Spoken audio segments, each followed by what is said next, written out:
to be very soft and warm. House hippos sleep about 16 hours a day. That looked really real, but you knew it couldn't be true, didn't you?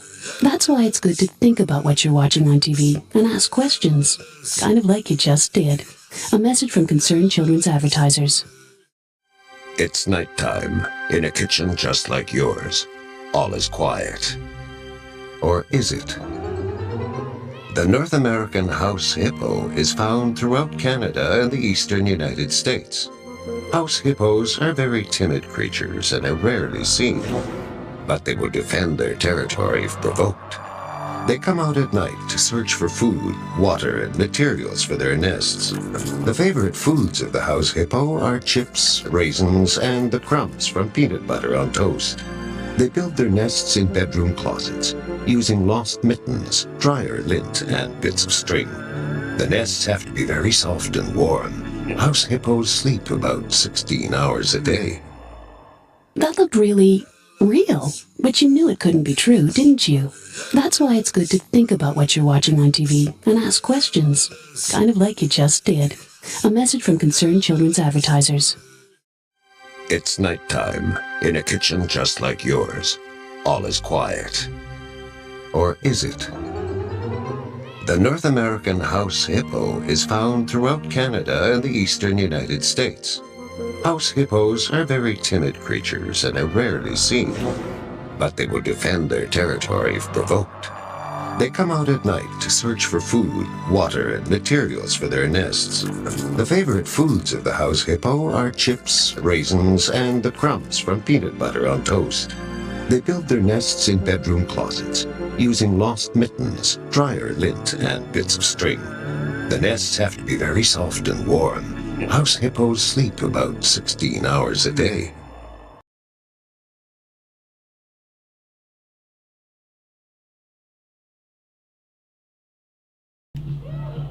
Okay, everybody, welcome and happy Canada Day.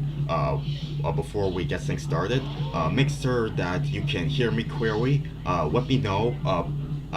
Try and put in a Canadian flag in the chat if if the audio and the camera are in sync with each other.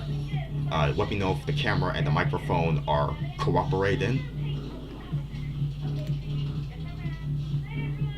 And in the meantime, I'm gonna be welcoming who's here so far. Okay, so Albert 3000, welcome. And you have F in the chat. And Daniel, F, welcome too. And Deidre Barnell is back. Nice to have you as well.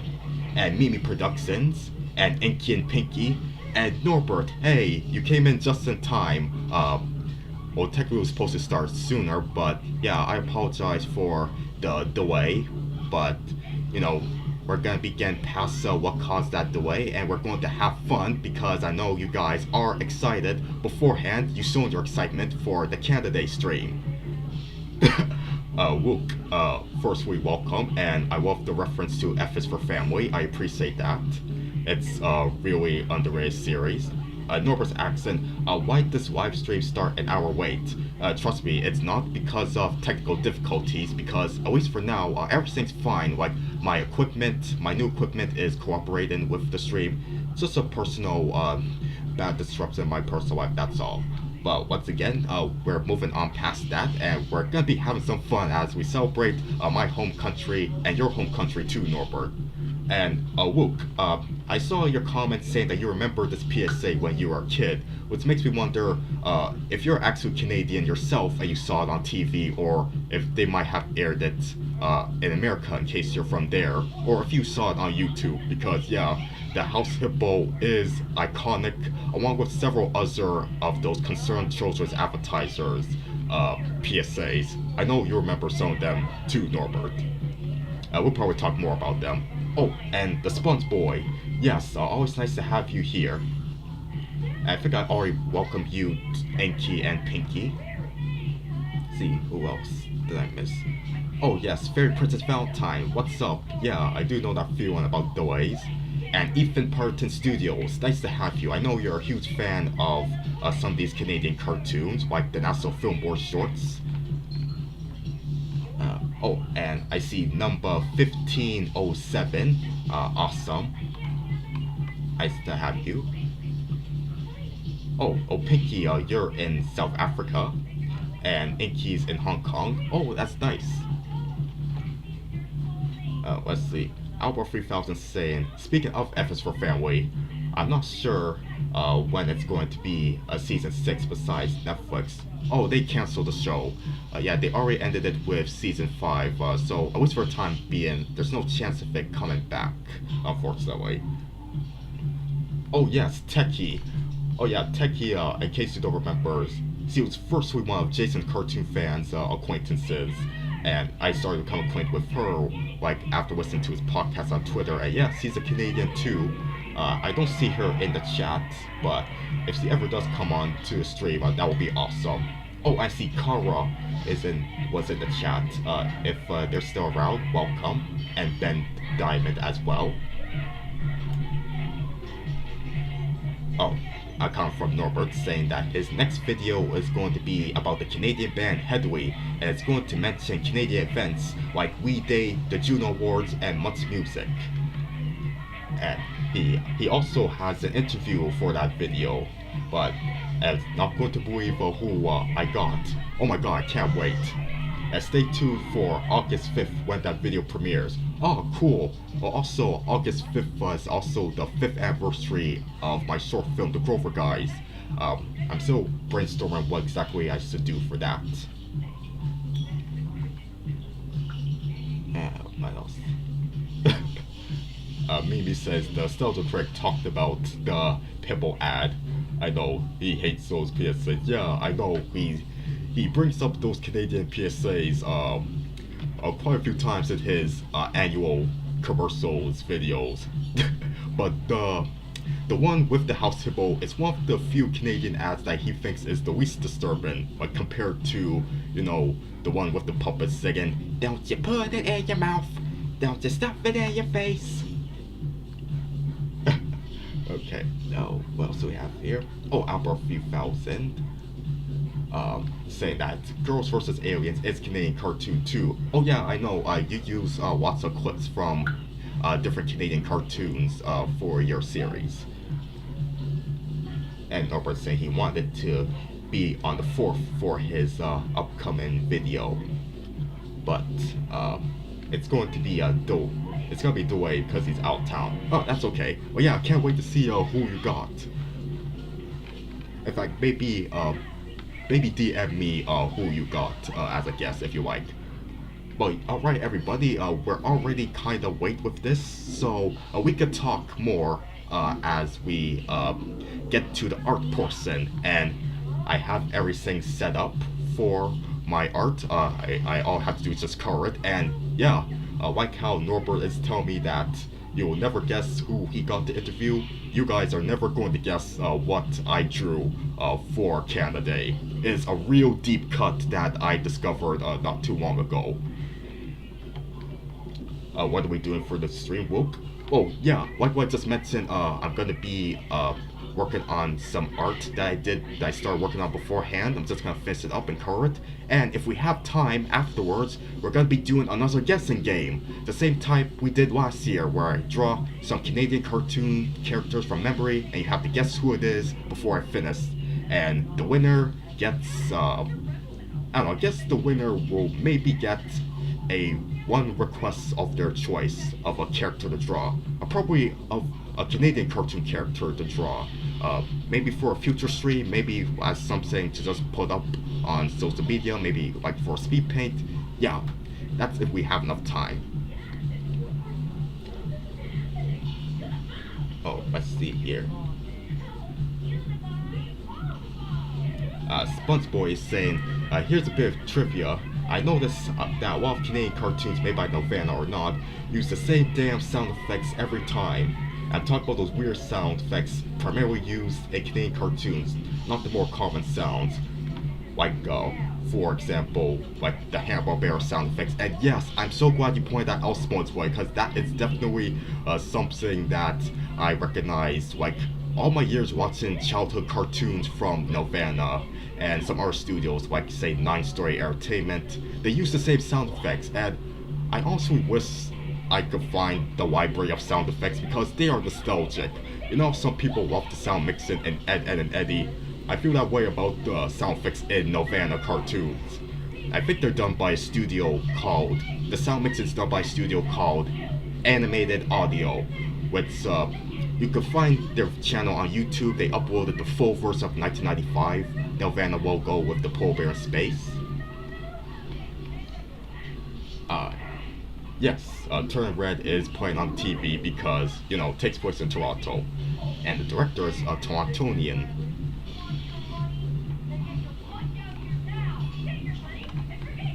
Okay, guys, I think we're gonna be going straight to the drawing.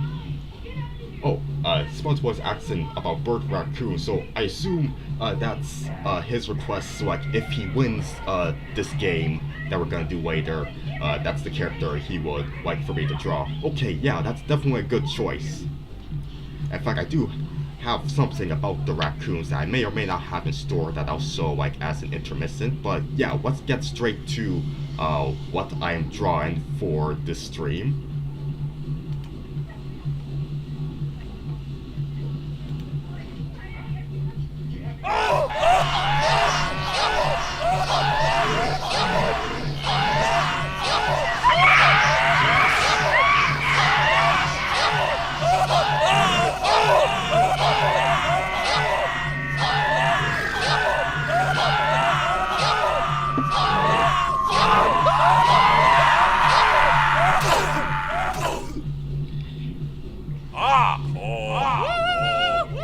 Quer francês, hein? Quer francês, hein?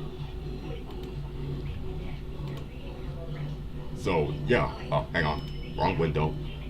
So yes, come on, wait, first of all, yeah. So this is what I'm drawing here. So what you just saw was, hang on.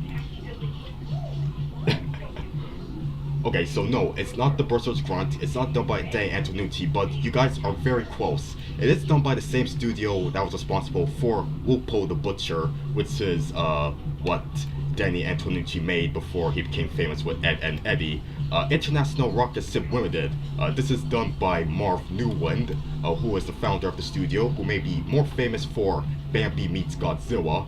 So this bumper was the signal film for the Ottawa International Animation Festival, which means it's basically the cartoon that starts off the festival, essentially.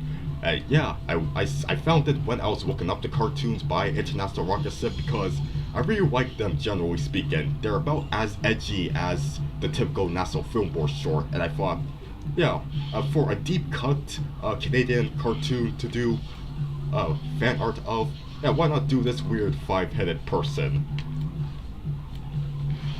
So yeah, I'm gonna be coloring it right now.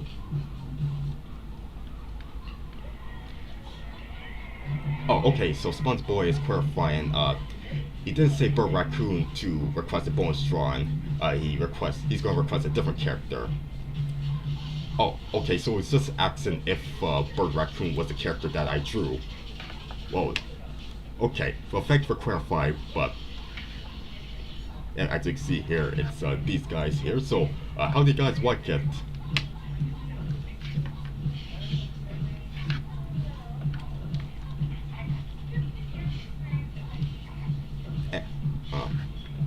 Come on, let's get going.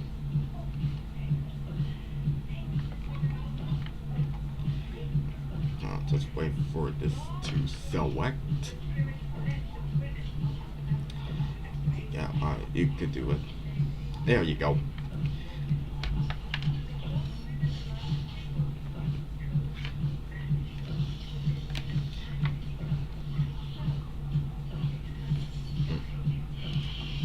Okay. Let's see here.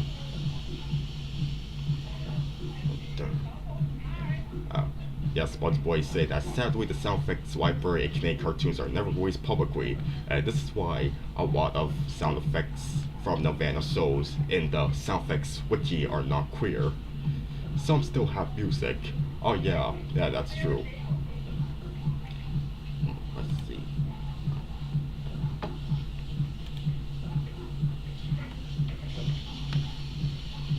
what's it? Norbert's saying that the person that he's interviewing for the Hedwig video, he's going to be talking to them on Zoom tonight at 7, and he already told his family. Oh, okay. So he's not going to DM me who it is. Oh, okay. So yeah, just gonna have to wait and see. So yeah, I'm gonna have to make sure that you be on time for that special interview with Norbert. So let's get down to covering it.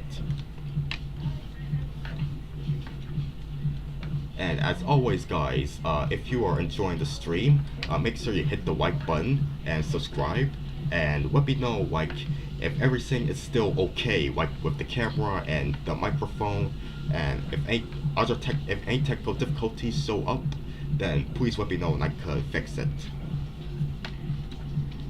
For now, everything is doing fine.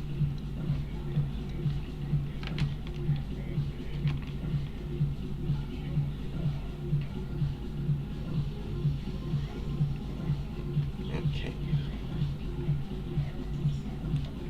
And yes, BB says that every time someone screams, somebody mentions Ed and Eddie, C always screams in excitement. Oh yeah, understandable, because it is a great show. I mean, I'm not as big of a fan of it as some other people are, but I appreciate its zany nature. And welcome, Kristen. Yes, thank you. Happy Canada Day.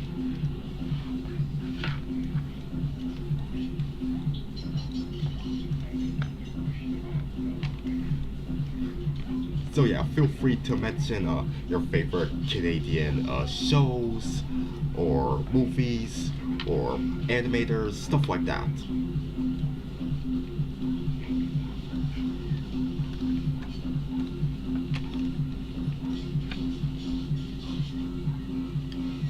So yeah, how many of you guys actually watched the cartoons from International Rocket Ship? I know Bambi Meets Godzilla is the most famous thing that Marv Lewin directed, but I believe it was technically done before he founded International Rocket Ship sometime in the 70s. So it's retroactively called a International Rocket Ship short, kind of like how Entree and Wally B is retroactively a Pixar short, even though it was done at the Lucas Computer Group in 1984, before Pixar was founded, like 2 years later.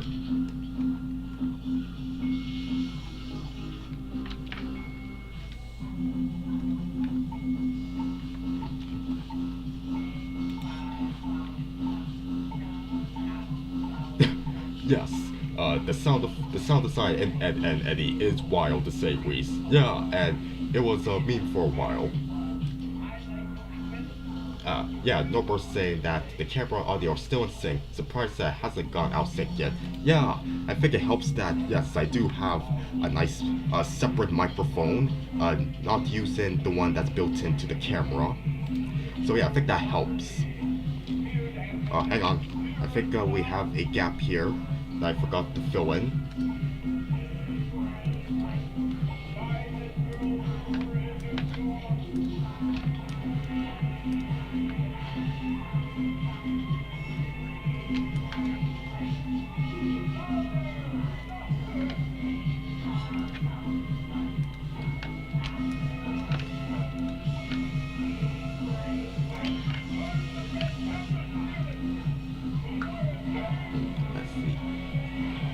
Basically, I've seen various Canadian shorts and shows a lot, Daniel says.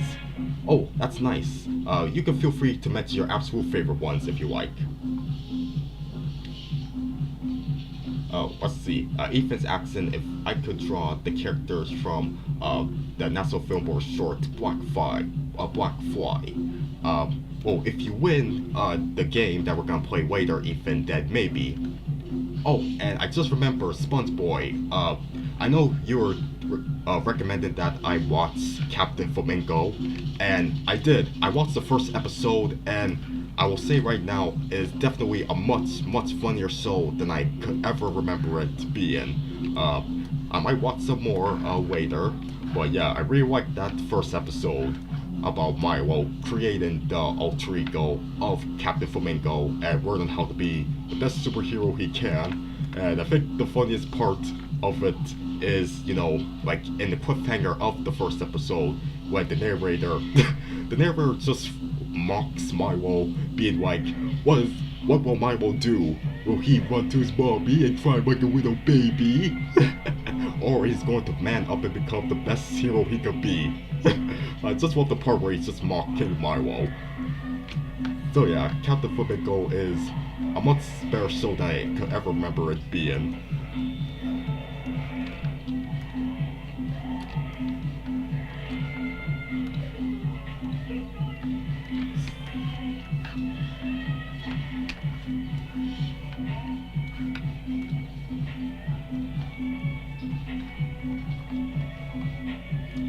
Let's see. Norbert's asking, are we just dropping our request for the extra Canadian character DJ will draw if we win the guessing game? Probably, like, I mean, if you like, you could, so I probably could know ahead of time, like, who would you like to draw, like, if any of the winners, any of the participants win the game. But again, we'll wait and see. I think I'm doing just a one round of it. Maybe do 10 or 15 characters, and whoever gets the most will make their special requests.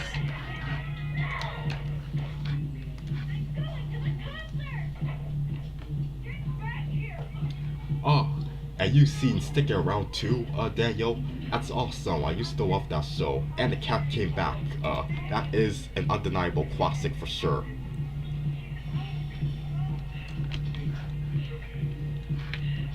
I rewatched the short ahead of time before Canada Day actually.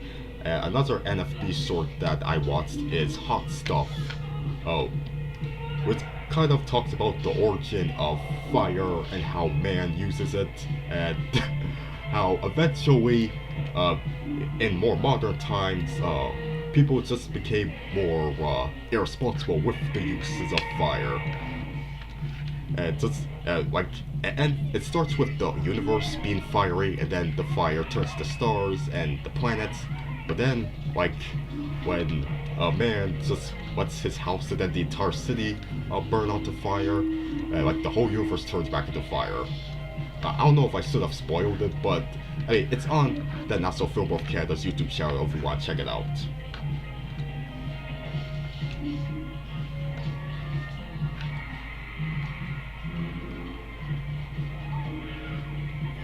Oh, let's see. SpongeBoy is talking about the cat came back getting 2 commercials with the characters featured for a snack in the UK. Oh yeah, it's called hula hoops. That's the name of the snack. And just a spoiler word, I do have that. I do have one of the commercials in my video clip library in case for an intermission.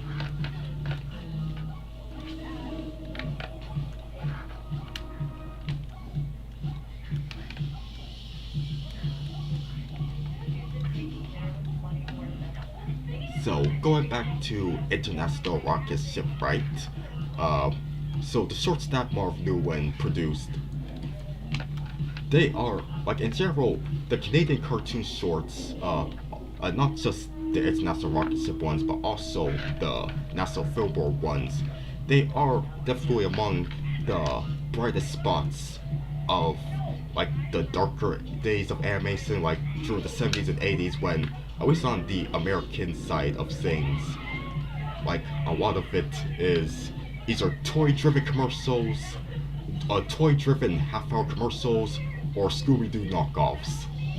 Most of them from Hanna-Barbera. But with these shorts, these independent shorts, you know, there's still, like, some creator-driven energy that was flowing around. But, you know, hang on, I think I got the wrong color for this head here.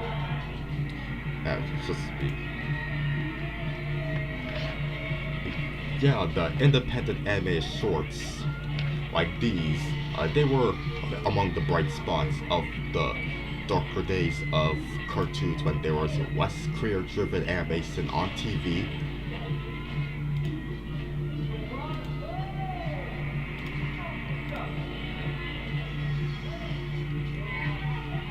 Let's see here. SpongeBob saying, fun fact, before working at DreamWorks, animator David Soren, who later directed Turbo and Captain Underpants, the movie, he started his career at Nelvana storyboarding on Little Bear. That is awesome. I did not know that, and I thank you for pointing out that fun fact, SpongeBob. It's the main reason why I love you here in the chat.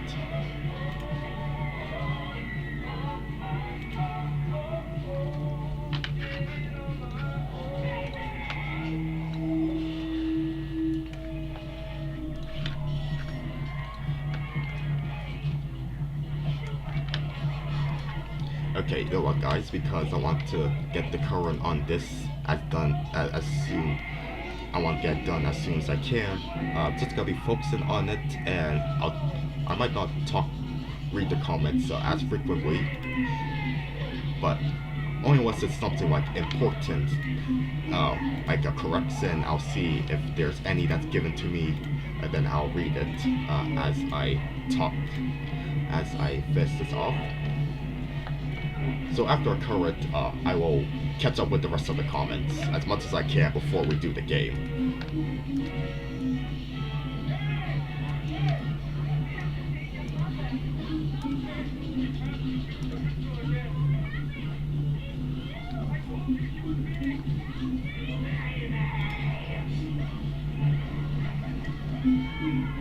Okay, so the topic of discussion is back at International Rocket Ship again. As I mentioned how this is a hot take, but trust me, as much as I really like Ed, Edd and Eddy, I somehow enjoy Whoopo the Butcher as much as any episode of Ed, Edd and Eddy, as far as Dan Antonucci's career goes. Now, don't get me wrong, like, Ed, Edd and Eddy is definitely the most famous and the most appealing looking of Danny's creations, but I don't know, I just enjoy the absurdity of this butcher who ends up cutting himself really badly while doing the job, while swearing a lot. And it's something that shouldn't be as good as it is, because it's just mindless gore and profanity, and yet it does. Either because, I don't know, that was a rarity back in the 80s. Underground animation was still a thing, like, especially with the Ralph Bakshi films. But, I don't know, like, Whoopo was just special in a way. It somehow worked, and maybe it also has to do with how it is inspired by Dan Antonucci's life as, you know, grown up in an immigrant family when he moved to Canada. I'm trying to remember if he was already born in Canada, but his family are, I believe, Italian immigrants, so that bit of personality from his life growing up, that also helped with the charm of Whoopo the Butcher. Of course, there's no way I could go on without mentioning that, of course, Ed, Edd and Eddy also is inspired by Danny's childhood in a way. Like, especially, like, one thing I remember is that with the characters' tongues, why they're weird colors, because of all the candy or jawbreakers that they eat. That was an aspect of Danny's real childhood.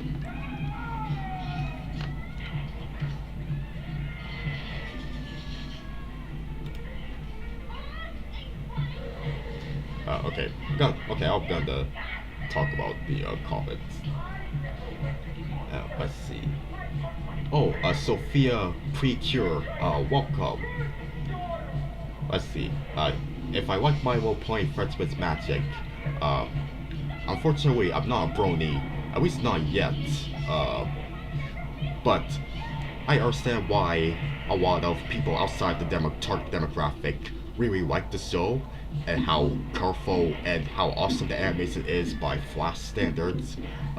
It was still like before things would get even better, like with the stuff that Mercury Filmworks would do, which they use Flash, but they also use Toon Boom, which is, of course, the Canadian-based animation software, which is technically different from Flash. It's more complex. But yeah, unfortunately, I'm not a Brody yet, Sophia. Sorry. But I do have some respect for the series. And I was listening to the One Cartoon podcast episode about Foster's Home for Imaginary Friends, and even though I'm not the biggest fan of her solo creations like Friendship's Magic or DC Superhero Girls, I gained even more respect for Warren Faust after listening to like the history of her and how one of the things that inspired her to be an animator was when she was at the Disney MGM studio in Florida, right? This was back when Disney had a functioning animation studio in Florida at Disney World. They were originally in the middle of making the Rescuers Down Under, which, of course, underrated gem. And Warren Faust was one of the kids who, she was about 18 around the time, who saw the making of that movie. And yeah, her dad was telling like the tour guide, yeah, my daughter here, she wants to become an animator too. And yeah, just hearing how she is this girl who had, at the time, seen as unconventional tastes, interests for what girls should have, like back then. Like seeing her have such passion for animation and being a huge nerd about the medium, I appreciate that. So yeah, even though I mostly see her as Craig McCracken's right-hand woman, I do have more respect for Warren Faust as a creator and a woman in animation than I probably ever did before. So yeah, that's my long answer to your question about my role-playing Friendship's Magic, Sophia. Even though I kind of got to the point with the show specifically that I'm not a huge fan of it yet. Oh yeah, that's true. Danny Antonucci, he did move to the United States when he was at Hanna-Barbera, and he went back to Vancouver, like he was working at International Rocket Ship. He worked on several of the shorts. Like if you watch, like there's one video called the Rocket Ship Laserdisc Reel. It just type in International Rocket Ship on YouTube. You can look for a collection of their shorts. Viewer discretion is advised. I still have mentioned before, but if you want to watch like Whoopo the Butcher, for example, I mean, it's very violent, very profane, so I might have to be very, very cautious on watching it. But yeah, you can see Danny Antonucci's name in the credits. And another interesting thing about him is that he, along with another Cartoon Network creator, David Weiss, they worked on Heavy Metal together. And I saw that movie once, around 2021, I believe. And yeah, like Whoopo the Butcher, it is very profane and violent and also sexual, so do not watch it if you're too young. It's kind of a mixed bag. Like, for sure it's better than the sequel, which barely has, it's not even an anthology, that Heavy Metal 2000 sequel, but it was interesting enough from what I saw of Heavy Metal like a long while ago. Like, my favorite is probably the one with the space captain who is accused of all of these bad things, and then like the person who is key witness, hand over fist. He starts off as a timid guy, but then he becomes like an Incredible Hulk type person. And the most memorable thing about that, aside from his transformation from a weak fellow to a strong fellow, is how it's one of the earliest voice acting roles of Roger Bumpus, and he hardly sounds a thing like Squidward. which is not a bad thing, of course. Like, it's okay that he doesn't sound distractingly similar to Squidward, but just had to mention that that was Roger Bumpus's more humble beginnings in this Canadian animated cult classic known as Heavy Metal, which also features the late John Candy, who I watched the Want of White TV from 1988. I watched that on YouTube yesterday, and he was a good host. You can't dislike John Candy. I'm wondering if Joe Flattery is also in it too, because he is another Canadian comedy legend who passed away 30 years after, around 30 years after John Candy's passing. I remember Joe Flattery most for being in the Sesame Street movie Follow That Bird, which was taped in Toronto. So we have a lot of Canadian actors, including John Candy and also Joe Flattery, and I'm trying to remember the other guy who was also like from SCTV. And also it's Alison Court's screen debut. Yes, Lynette the Clown herself. I remember you asking who are my favorite Toronto-based voice actresses, and I don't think I ever answered Alison Court yet. Because as much as I love her as Lynette, I love her like as a voice actress as well, with Nora from Timothy Goes to School being perhaps the role that I remember her for the most, aside from Lynette. So yeah, Alison Court's awesome. She's still active on Twitter. I recently saw a clip on there where she posts like a doll of Lynette with her voice that she labels as creepy. Okay, let's see what else.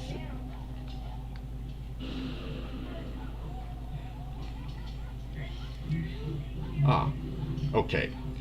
Zeke is saying that the drawing is impressive, thanks. Oh, Aki is saying, don't forget John K. Yeah, but let's not talk about him. Although I will briefly mention that, yeah, for some reason, he's still doing public appearances, like doing at LA art show, and even an exhibit in Japan. Yeah, I'm beyond surprised that there's still a lot of people who are that forgiving towards him, and yeah, I'm just gonna leave it at that. But we could still talk about Ren and Stimpy, since it is a half Canadian production because of Carbuncle Cartoons being responsible for some of the best episodes, including Stimpy's Invention, Son of Stimpy, Sven Hoek, and the Royal Canadian Kilted Yaxmen. Yes, the folks at the studio, Bob Jakes, Kelly Armstrong, and Chris Sauvé, all those people did a fantastic job.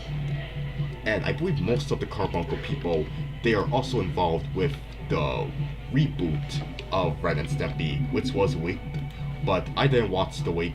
I mean, I know I saw that one vlog commercial that was leaked on New Year's Day, but that was enough for me. Like, I want to show respect for the studios behind it by not watching the leak. For myself, not watch the new Ren and Stimpy until it's actually out. But yeah, I've been hearing about how like some of the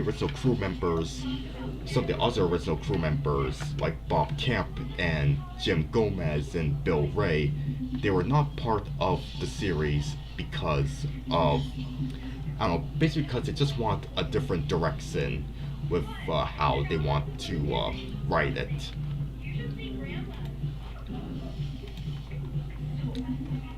And yeah, no, like some people are upset with that since Ren and Stimpy was created to be creator-driven. Like, it was one of the standout examples of reviving creator-driven cartoons back in the early 90s. But, I don't know, once again, I have to wait for the show to actually come out to get my official opinion on it.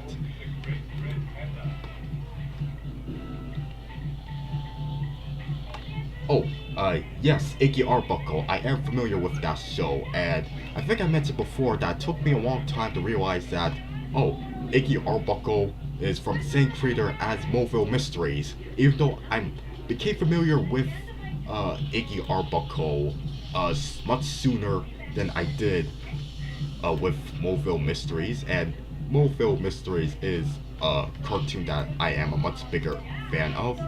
Icky Arbuckle was okay. Oh man, if Sophie Birchers were here, I know she absolutely loves Mobile Mysteries. He's perhaps easily the biggest fan of that show on the internet. Okay, guys. Yeah, so as you can tell, I'm not really going in order with Curran. Like, in fact, I haven't even covered her head yet, or finished this one's hair, because I'm just kind of going on with talking with you guys. In fact, let me take a sip of tea.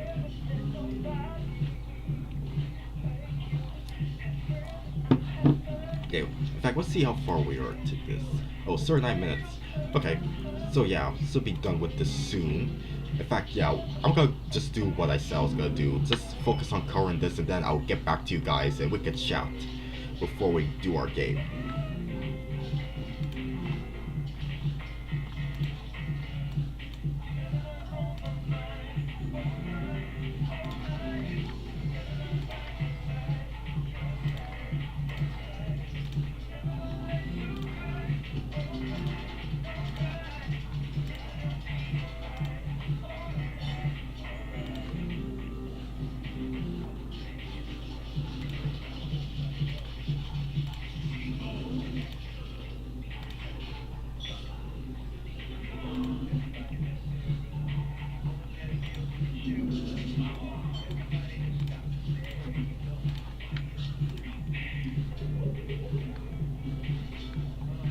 Oh, there's another gap.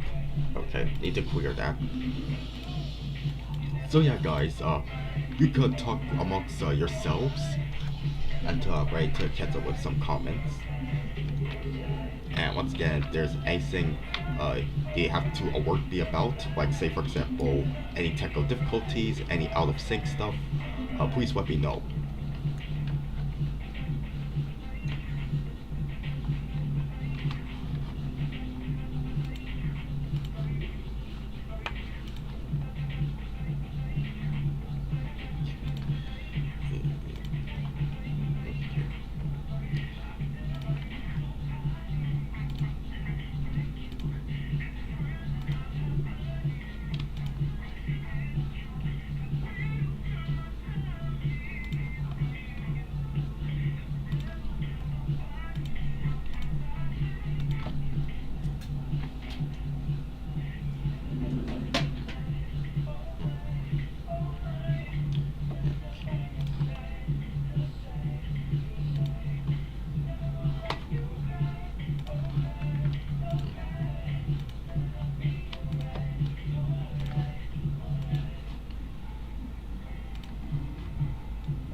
There is a desert gap that I need to clear up.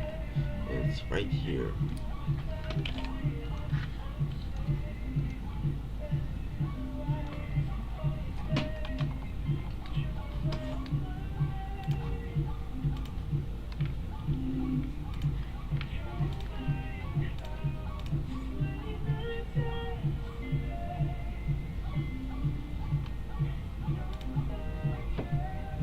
And remember folks, if you are enjoying this, in case you haven't yet, please hit the like button. And if you're just tuning in, make sure you hit the like button and subscribe for more streams like this.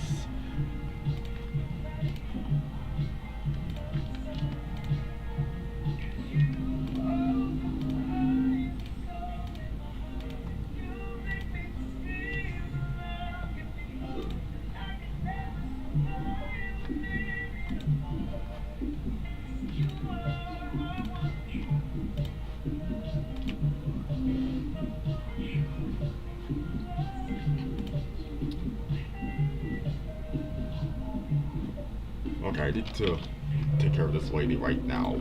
I have not covered her head at all. Alright, so same skin tone as this one.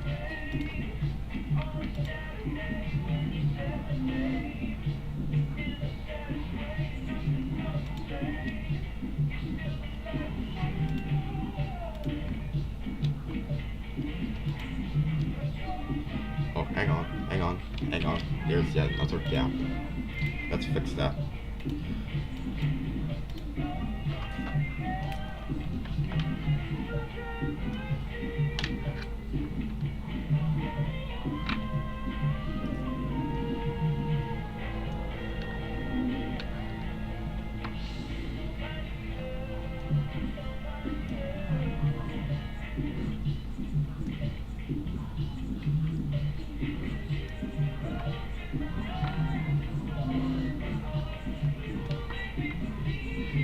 Let's see if there's a gap space in here. Okay, let's see if that'll work. Let's see if that's taken care of.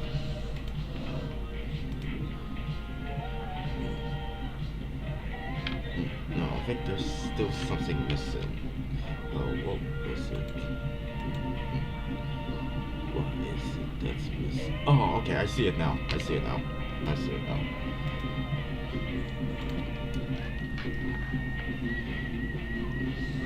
There we go.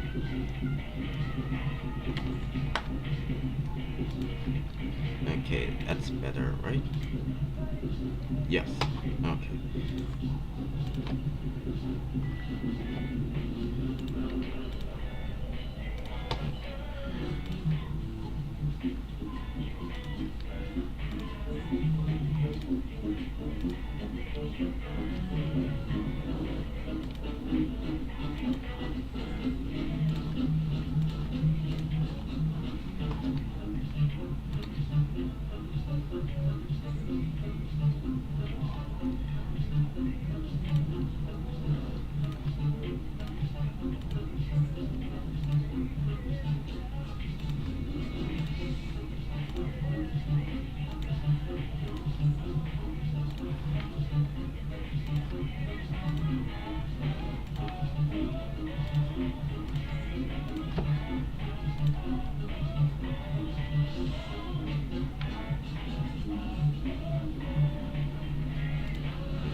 So let's just say that her eyes are green.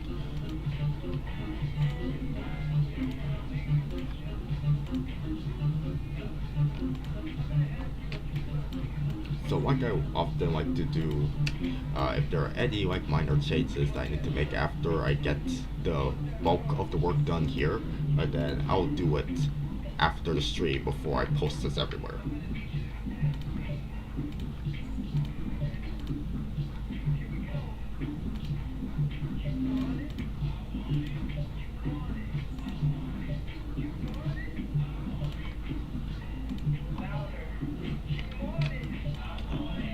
Oh yeah, I need to get this guy's nose. I don't know why I haven't gone to his nose yet.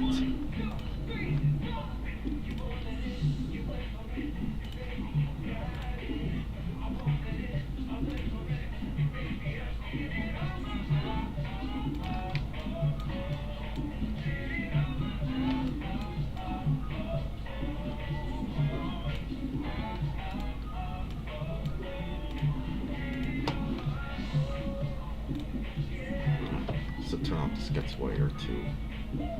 There we go.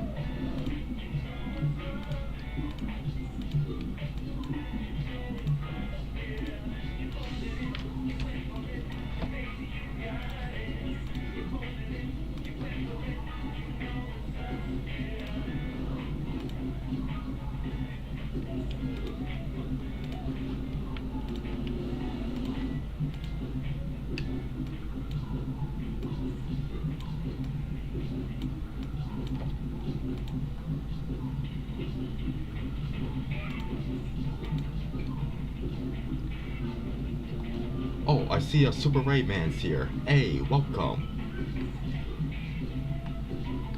Oh, Albert 3000's Wi-Fi still messed up again. Oh, I'm sorry. I think I remember that was a similar issue that happened like during my interview with you.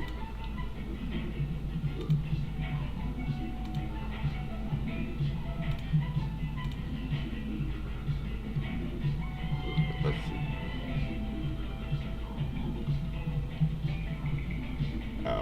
Yeah.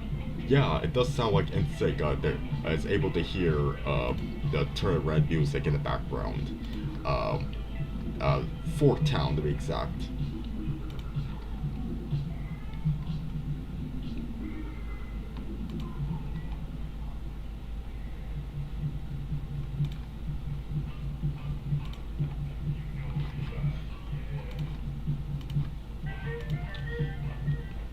Okay, alright guys, I'm almost done with these guys, and then we're gonna be catch up with you guys, and we shall play our game.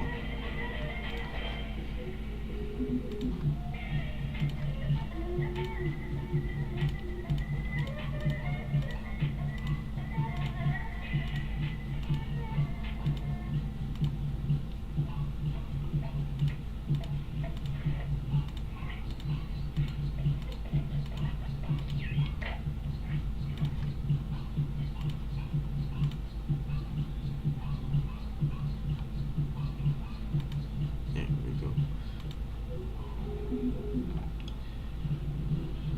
Let's see. I'd probably make the errands store. Let's talk about golden color.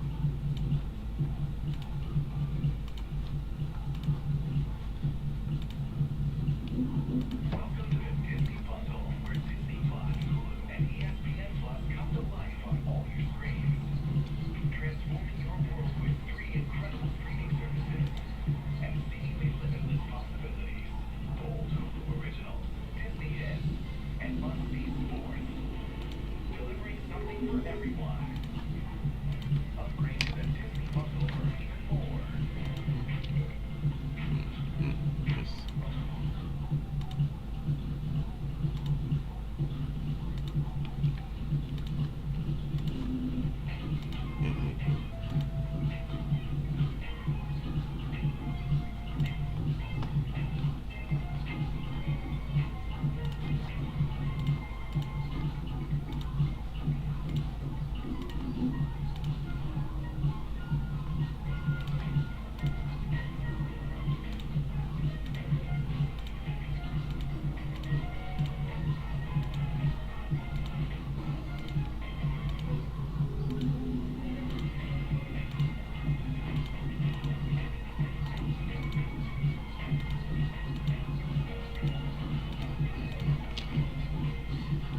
Okay, so almost done. Just had to color the pants and the legs and the shoes, and I think even the background, I could leave it until later. Or no, I could just do it. It's just a simple, oops, wrong color. Let's see, it's like this color here. Nope. There.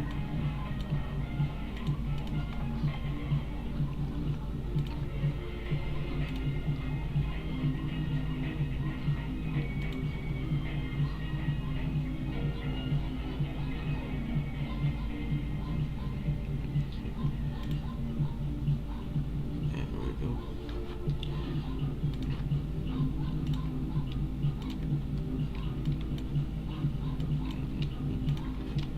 Okay. Oh, we're almost done here.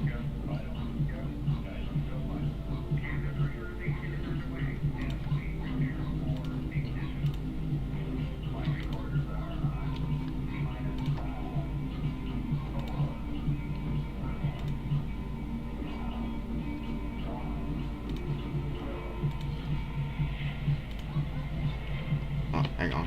There's something wrong here. Okay, that's it. I have to reselect this again. Let's see how's that.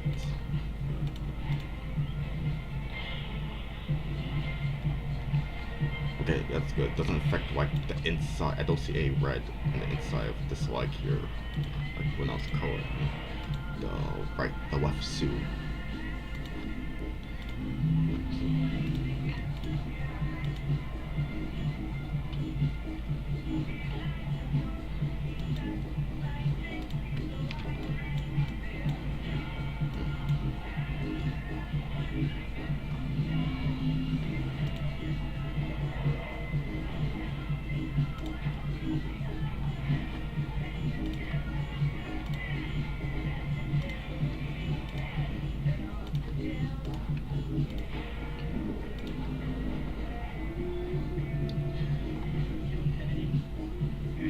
Okay, so I just realized something. I realized I accidentally gave the wrong colors of the wetsuit here. Okay, so don't worry, no need to worry. I'm going to fix that.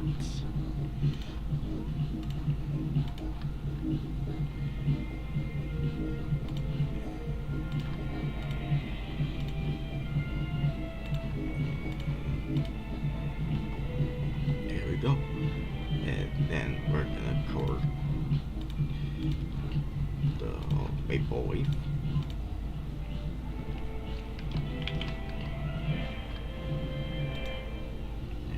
And now we're gonna add the gradient.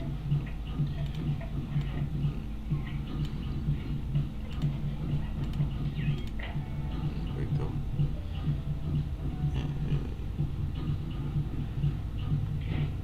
Okay. Where is the gradient? There we go.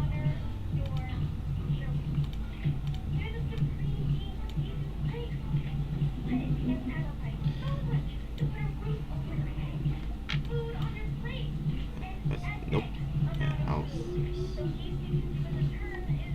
Yeah, that looks better. Okay, guys, so I got the essential work done on my five-headed tourist character from Marv Newland's Ottawa International Animation Festival's Signal film from 1996. Once again, whatever minor things I will fix before I post it, I'll add it after the stream. But I hope you guys love what I've done. So now I'm gonna save my changes.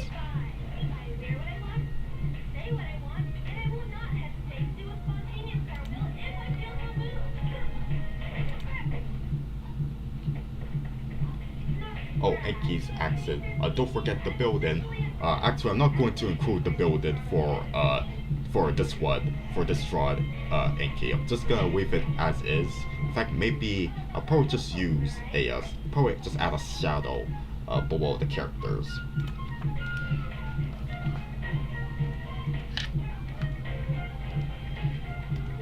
Basically because it's already enough details. You saw how long it took for me to animate what is technically 5 characters. So, I mean, if you guys want me to add the building, like maybe do it off screen, then okay.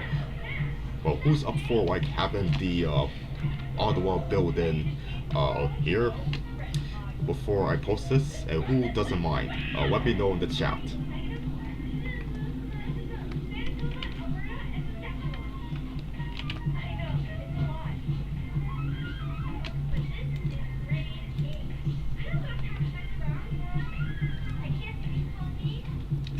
Yay! Time for me to suck at a guessing game. Oh, don't worry, Mimi. Don't be pessimistic like that. There may be a chance that you may win. Awesome. Thanks, Daniel. And Speed the Fast Robot. Welcome. Norbert says he doesn't mind if it has like the building or what. Oh wait. Zara. Oh, okay. Happy Canada Day. It's been a long time since I see you in the chat. Yes, I know you're a huge fan of Canada, and we still live there. Thank you for being here, Zara. Yes, you go have fun having dinner with your mom and take care of yourself. Pinky's accent, when's it gonna be the Donald Duck's live stream? After I do the Kids' Choice Awards one, which if you remember my community tab, for some reason I can't vote in Canada anymore, so I'm just gonna give my opinions on each nominees by just reading off an article that lists them. So that will be like sometime before the Kids' Choice Awards actually happens, which will be July 13th. See anything else that is it? Fuzzy Select is an easy tool before coloring. I know, right? Yes. When is Classic Logo Remake Part 7? Hopefully before the fall, or maybe sometime September. And Zeke saying that the reference scene looks like something made by Klosky Chupo. Oh yeah, you're talking about these guys here? Yeah, Yeah, they do in a way. They do kind of have that weird classic Chubo look. But as I talked about before, like in my live stream about Nickelodeon, uh, it is a charming art style.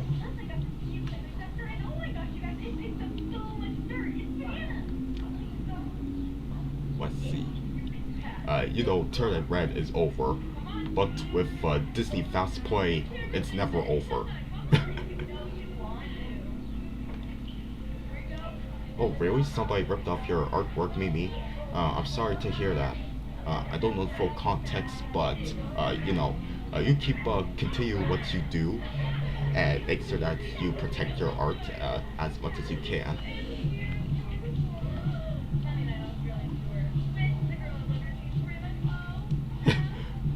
Iggy Arbuckle equals John Arbuckle. Maybe. Let's see if there's anything else that I missed.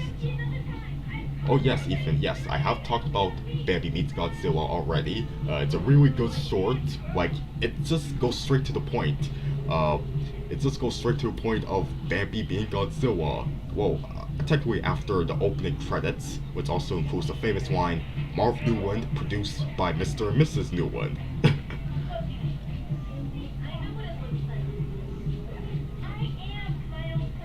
Oh, let's see here.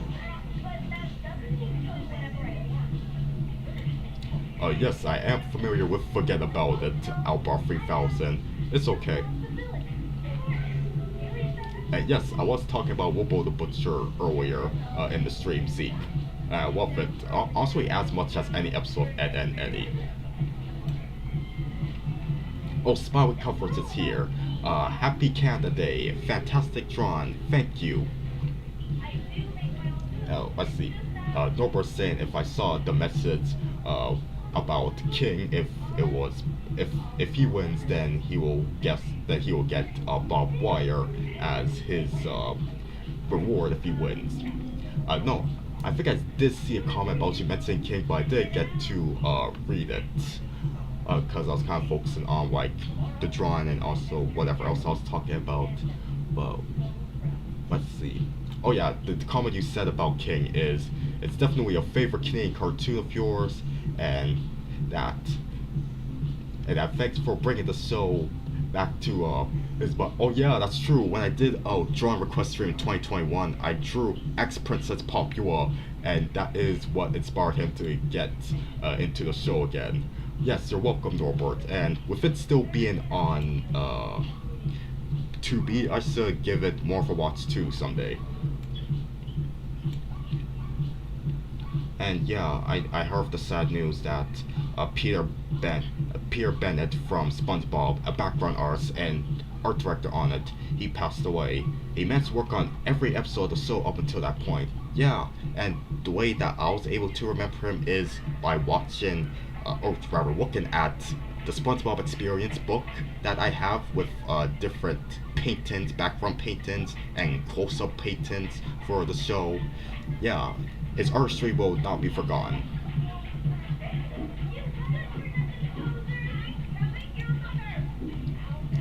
Okay guys, so as I warm up for our game, we're gonna be having another break. Now, which other clip should I show? Let us see. Gonna go over to my trusty video clip library.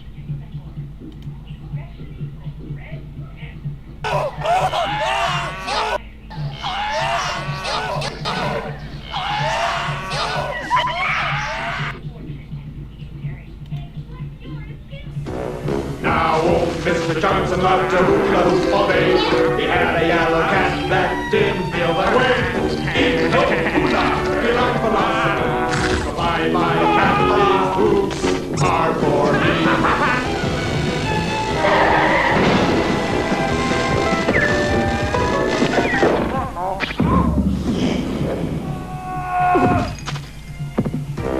But the cat came back the very same day. The cat came back to sample all his hula. But the cat came back, he just wouldn't stay away.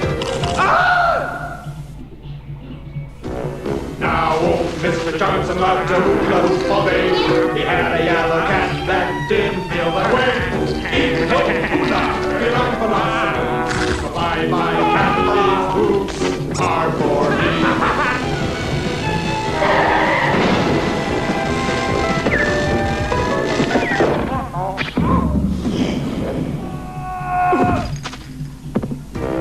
But the cat came back the very same day. The cat came back to snaffle all his hula. But the cat came back, he just wouldn't stay away.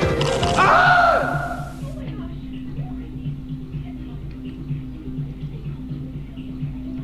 Okay, everybody, is everybody ready to play our game? Once again, I'm thinking I'm just doing like 10 characters. Oh, hang on. Just give me a moment, folks.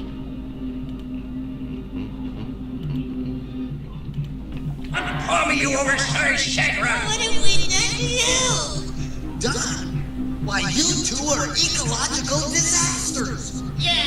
Oh, forest destroyers! The Christmas Raccoons got great reviews and high ratings at home and abroad. That special and the two others that followed it were sold to 30 countries and already translated into 5 languages. You are grateful and great! Based on the success of the specials, Evergreen Productions launched the Raccoon series this fall, financed with Telefilm Canada's Broadcast Fund, the American Disney Channel, and another American company, Embassy Home Video. But the production is all Canadian. The animation is done in Ottawa, the post-production in Montreal, and the music and voices in Toronto. Altogether, about 250 people are involved in the production of the Raccoons. Oh, sorry about that, folks. Okay. So, hang on.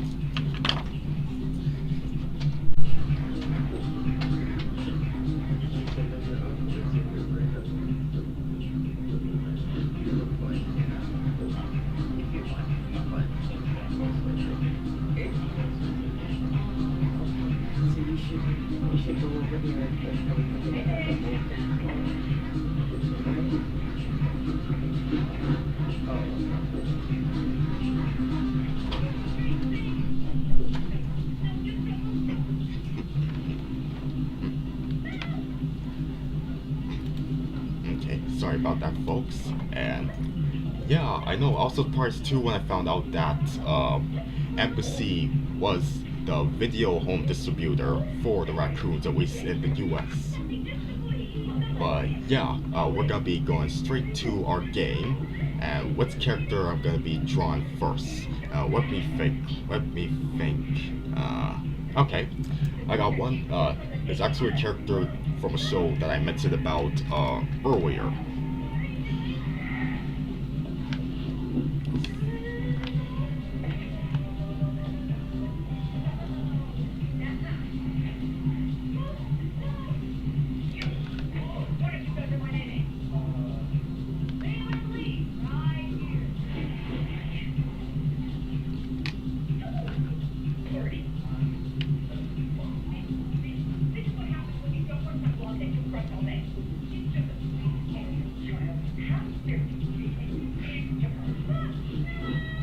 Okay, any guesses yet?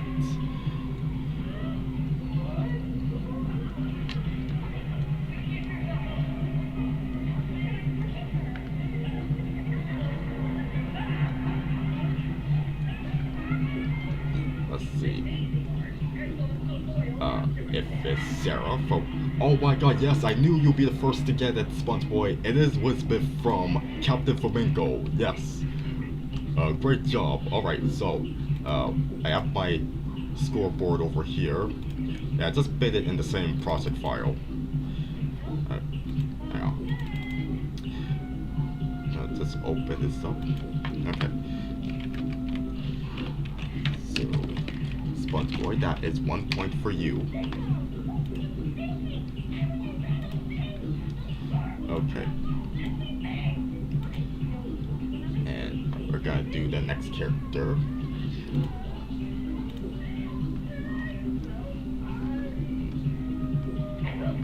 I got a good one.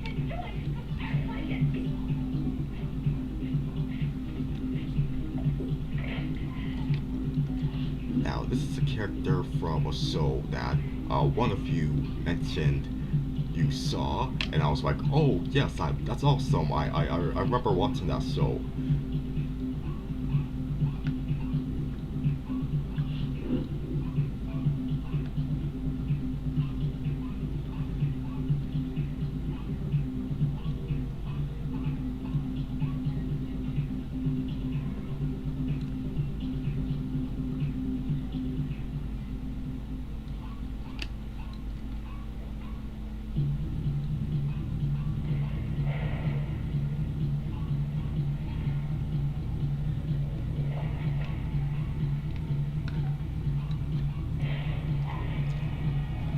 Okay, Norbert.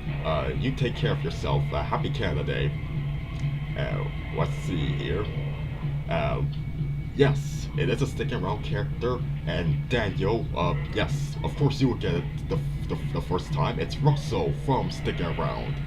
Oh yeah, just a quick reminder that you have to make sure you guess the name of the character. Not just, hey, it's a character from this show. You have to be more specific with the name of the character. So yes, that gives you your first point, Daniel. Congratulations. So let me bring this scoreboard back up.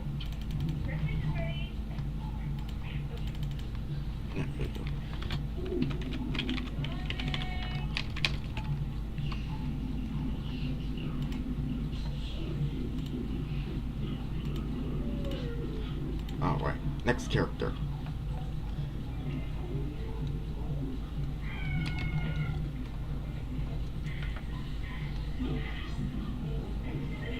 So this is another character where the hint is we mentioned about this show very briefly earlier in the stream. Yeah, that show is where this character is from.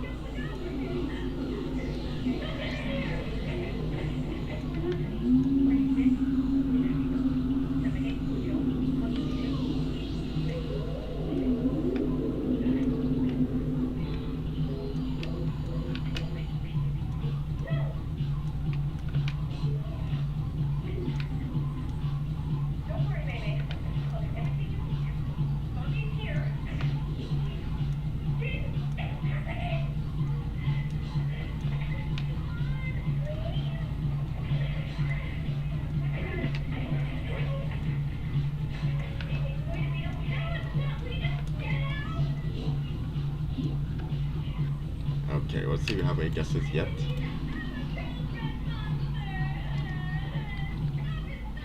Let's see. Okay, so it's not just a duck, but it's Duck from Widow Bear. Yes, Zeke was more specific with their answer, so I'm gonna have to give this point to them.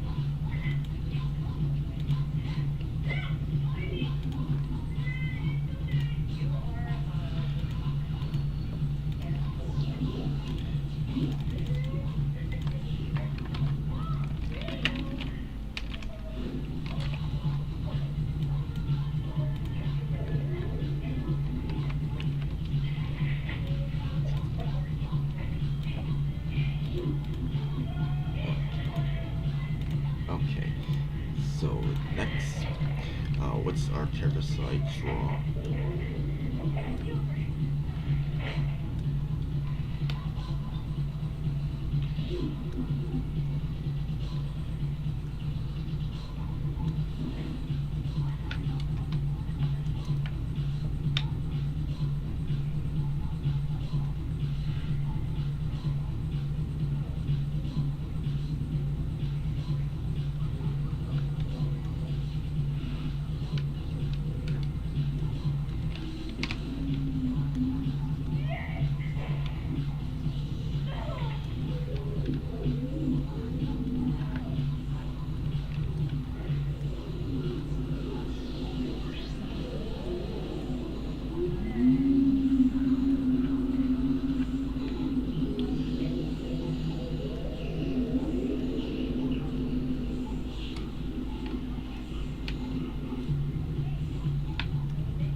And yes, it is Rolf from Ed, Ed, Eddie.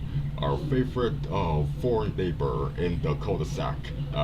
And the first one to get it is Zeke again. Okay, so far Zeke is the winner. Even though we're not done with the game, but so far he has the most points. Come on, there we go.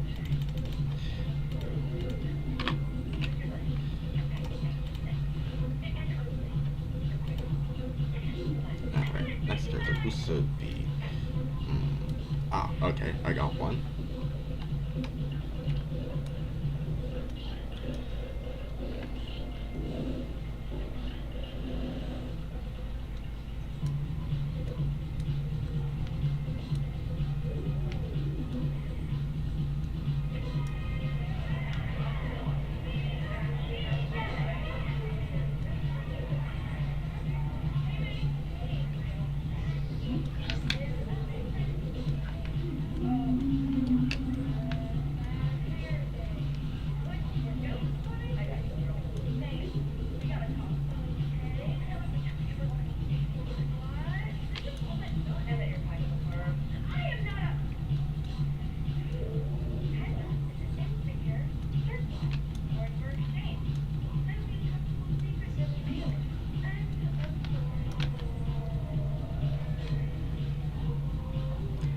Let's see, either Susan or Mary from Jai Test. It's technically Susan, so I think I'll still give it to you, Zeke.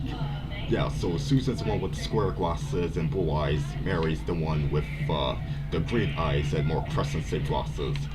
For some reason, Boing Boing Boy prefers Susan over Mary, even though they're kind of the same character. But yeah, since you technically got the answer correct, Zeke, I will give you another point.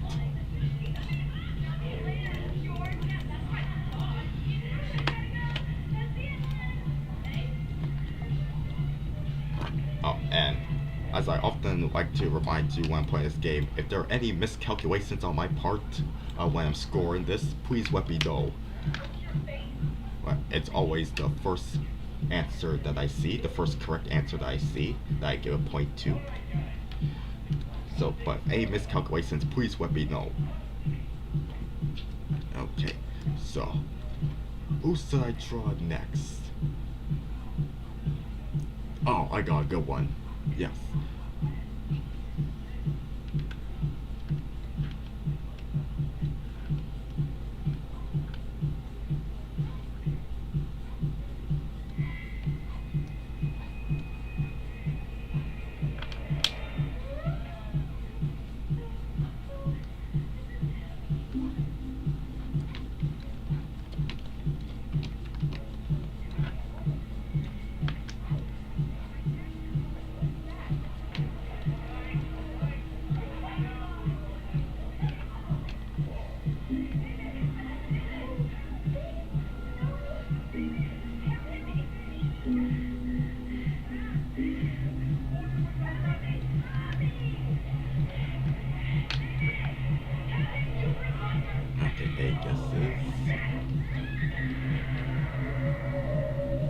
Nope, it's not Pokeroo, but I appreciate that guess. It's Uniqua from the Backyardigans. Yes, in memory of the creator of the Backyardigans, I came up with the idea of drawing her, and might be sure who was the first one to come up with that answer, and it is you, Luke. Great job. So that gets you a point.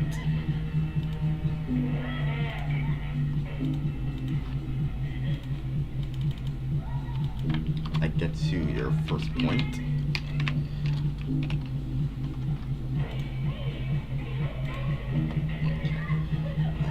Let's go.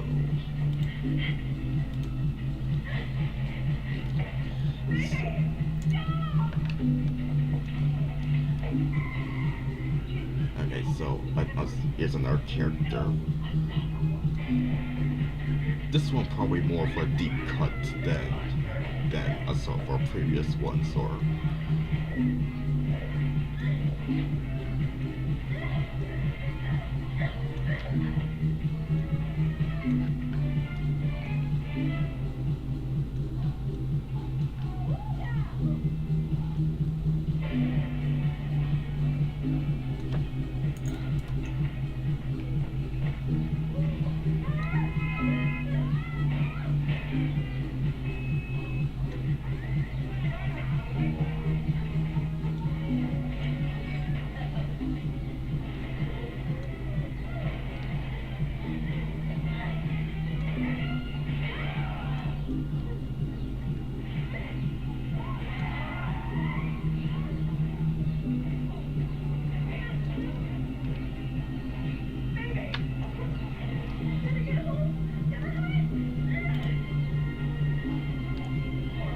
let's see here. Yes, it is Geek, the Geek to be exact, from Sam & Max Freelance Police. By the way, if you're listening to this, Buds Boy, I rewatched the first episode of that too. Very clever show. So yeah, even that gets you a point. Oops. There we go.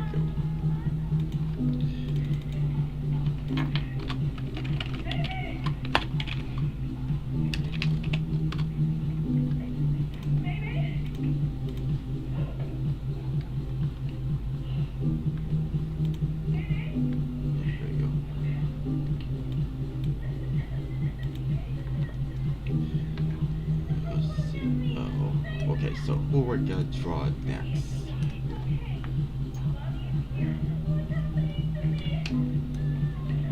Oh, I got a good one.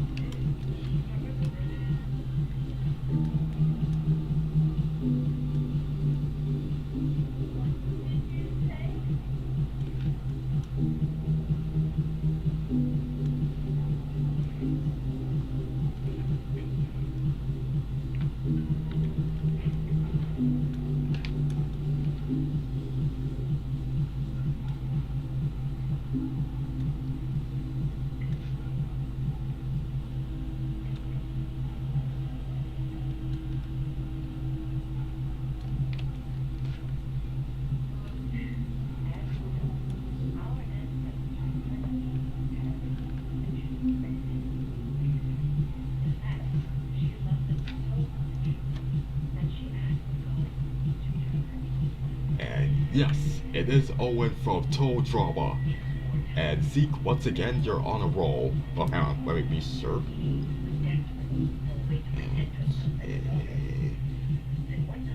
Yep, you're the first to get Owen correctly. Zeke, excellent work.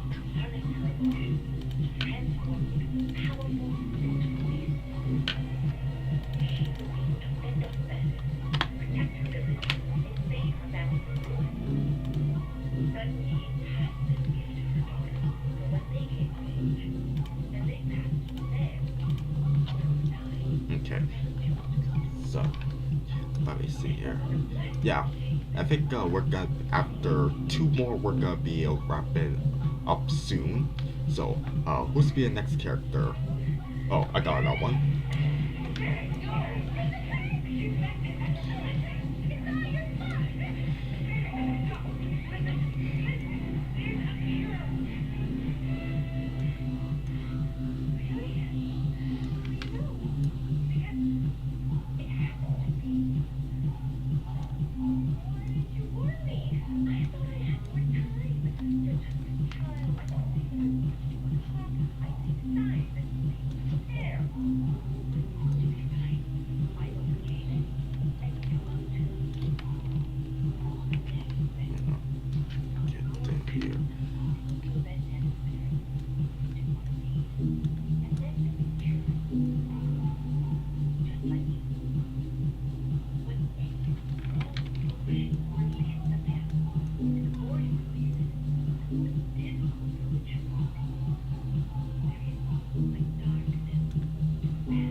Okay, any guesses yet, guys?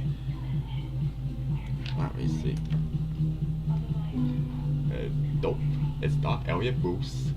It's Yak the Yak, yes.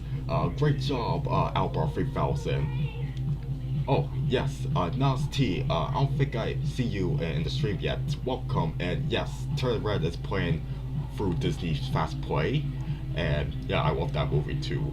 But yes, Albert 3000 got Yak the Yak correct, so he gets his first point.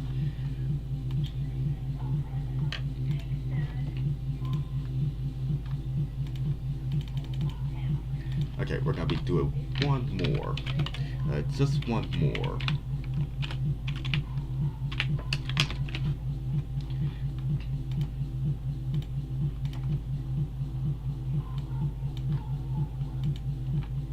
Okay, we're gonna be doing one more. Now, who shall it be?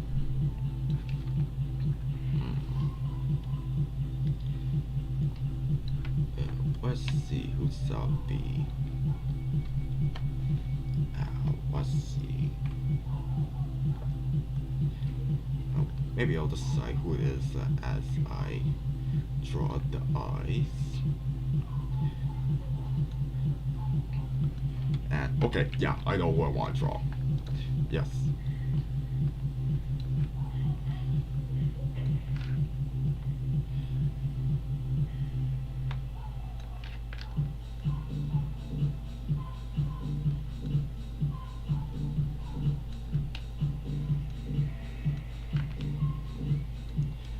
And so, once again, bear with me because I'm drawing these from memory, so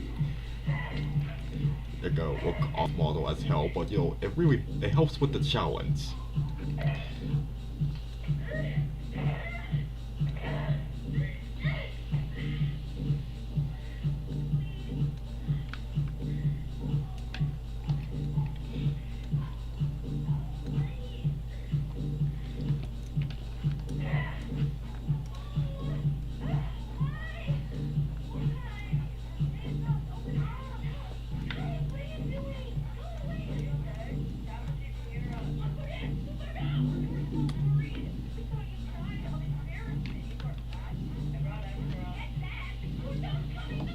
Yes, once again you got a correct answer, Woke, and it is the hacker from Cyber Chase. Alright, I was a bit worried that you might not be able to get it immediately, but yes, you did. So that gets you another point. No, wrong tool.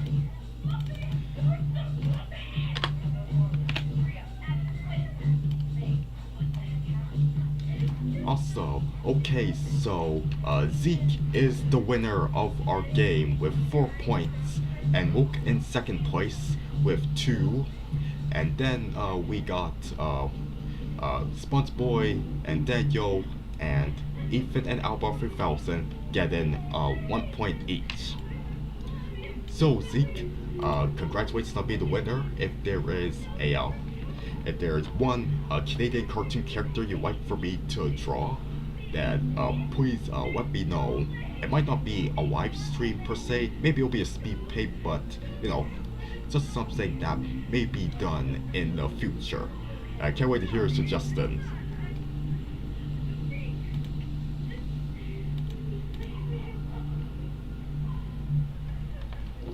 So SpongeBoy saying that if he won, he would have chosen for me to draw Captain Flamingo. Oh yeah, that is a good choice, SpongeBoy, but maybe next time. And yes, you're welcome for being the winner, Zeke.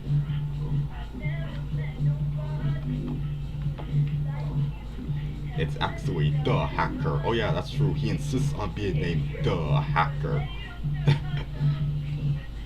And Wook is saying, if he would have won, he would have drawn Gretchen from Camp Wake Bottom. Oh yeah, I remember that show.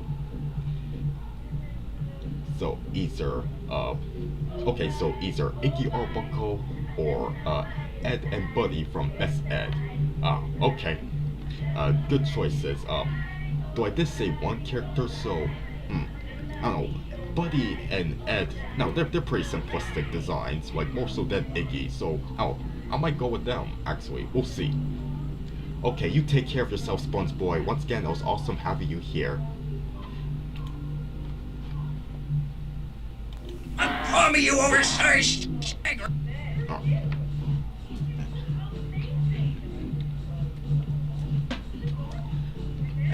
Okay, everybody. So yes, that is going to conclude our Canada Day live stream. Thank you to everybody who has tuned in. Thank you for the conversations that you helped me generate. Thank you for loving my art and for your great participation in our game and for showing your love for Canadian content. Once again, I apologize for delays, but hey, it turned out to be another nice chill stream in the end. So yes, be on the lookout for the next stream that should happen later this month. For sure, it has to be the Kids Choice Awards one. So yeah, once again, if you haven't yet, make sure you hit that like button and subscribe so you won't miss out on my future streams and videos and other stuff like that. So yeah, I might be closing off with another clip. So until the next stream, take care everybody, and happy Canada Day, and let me know if you watch the fireworks, and stay safe out there, and take care.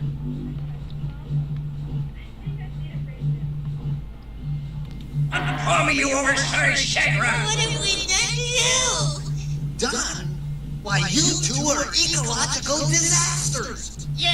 Oh, forest destroyers! The Christmas Raccoons got great reviews and high ratings at home and abroad. That special and the two others that followed it were sold to 30 countries and already translated into 5 languages. You ungrateful ingrate! Based on the success of the specials, Evergreen Productions launched the Raccoon series this fall, financed with Telefilm Canada's Broadcast Fund, the American Disney Channel, and another American company, Embassy Home Video. But the production is all Canadian. The animation is done in Ottawa, the post-production in Montreal, and the music and voices in Toronto. Altogether, about 250 people are involved in the production of the Raccoons. You don't even know who each other are! Now, here's your mission! These my secretive stool pigeons are the conspirators. Study them, but don't be fooled. They're not as dumb as they look. The shows feature strong characters, plots that don't preach, although they do have a definite message, and some pretty sophisticated music.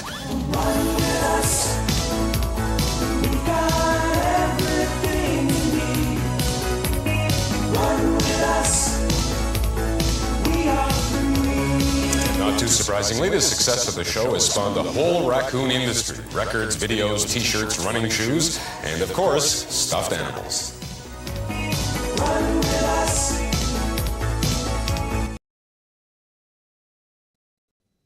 Canada, our industrious neighbor to the north, renowned for its production of lumber, Mounties, and great cartoons. Every spring, the fertile Canadian soil gives forth a rich bounty of exotic native animation. Cartoon Network would like to say thanks, neighbor, with O Canada. 30 minutes of the Great White North's cleverest natural resource. Tune in to Cartoon Network every Wednesday night at 9:30, and you too will say, O Canada, you make some mighty fine